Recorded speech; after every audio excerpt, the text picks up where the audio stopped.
Next one, the number of solutions of the equation tan theta plus cot theta is equal to 1 lying in the interval, open interval minus pi comma pi. ఈ ఇంటర్వల్లో ఈ ఈక్వేషన్ని satisfy చేసే solutions angles ఎన్ని ఉంటాయి, how many angles are satisfied this equation. So మనకు ఉన్నటువంటి equation చూసినట్లయితే tan theta plus cot theta అనేది 1గా ఇచ్చారు. సో ఈ రెండు ఎలాంటి రేషియోస్, tan కాట్ రెండు కూడా రెసిప్రోకల్స్. ఈ రెండు మల్టిప్లై చేస్తే 1 వస్తుంది కానీ ప్లస్ చేస్తే 1 వస్తుందా?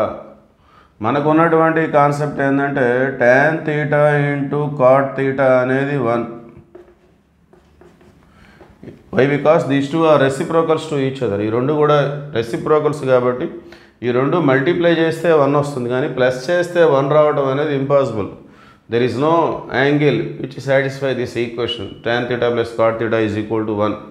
ఓకే, సో మనం theta 0 తీసుకున్నాం అనుకోండి, tan 0 0 వస్తుంది. అదే cot 0 అయితే infinity, so not equal to 1. tan 30 తీసుకున్నాం అనుకోండి, tan 30 ఎంత వస్తుంది? 1/√3. అదే cot 30 వచ్చేసి √3. సో ఇది కూడా 1 కాదు. అదే 60 degrees తీసుకున్నాం, మనం తెలిసిన యాంగిల్సే తీసుకుందాం మనం. 60 degrees, సో tan 60 అంటే √3 ప్లస్ cot 60 అంటే 1/√3. సో ఈవెన్ 45 తీసుకున్నా కూడా tan 45 అంటే 1 ప్లస్ cot 45 కూడా 1 విచ్ ఈజ్ ఈక్వల్ టు 2. 1 కాదు. సో ఇవి రెండు ప్లస్ చేస్తే 1 రావడం అనేది ఇంపాసిబుల్. మల్టిప్లై చేస్తే 1 వస్తుంది. This is the formula because these two are reciprocals. Reciprocals అని చెప్తున్నామంటే అవి క్యాన్సిల్ అయిపోయి 1 వస్తుందని అర్థం. Okay, so therefore number of solutions which satisfy this equation అంటే ఏం చెప్పుకోవచ్చు మనం? Number of solutions are 0.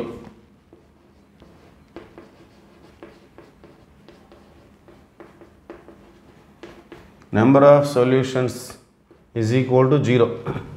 Therefore option 2.